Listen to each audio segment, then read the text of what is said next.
কি করতো সেটা? কুলের আচার বানাচ্ছি। আচ্ছা, কি দিলা এবার? পাঁচ ফোড়ন, সরষের তেল ফোড়ন দিলাম। আচ্ছা, এরপরে এবার কি এবার আবার দিব কুলটা ছাড়া দিব। এই তেলের মধ্যে কুল ছাড়লাম, পাঁচ ফোড়ন ফোড়ন দিলাম, দিয়ে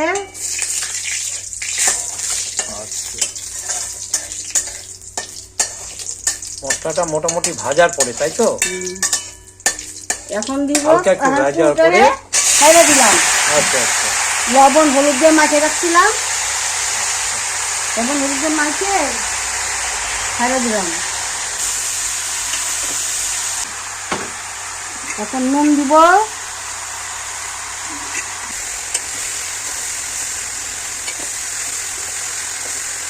হালকা একটু জল দিয়ে দিলাম। কি কি মশলা দিবা এর মধ্যে?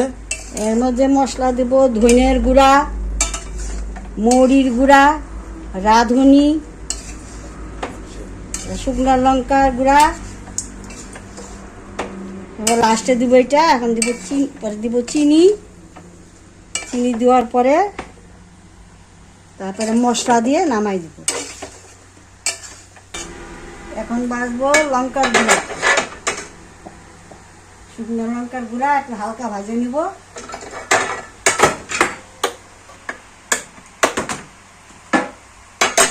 শুকনো লঙ্কার গুঁড়াটা ভাজবো।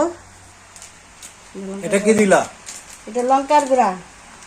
আচ্ছা, লঙ্কার গুঁড়াটা একটু ভাজে নিবা। হালকা করে লঙ্কার গুঁড়া একটু ভাজে নিলাম।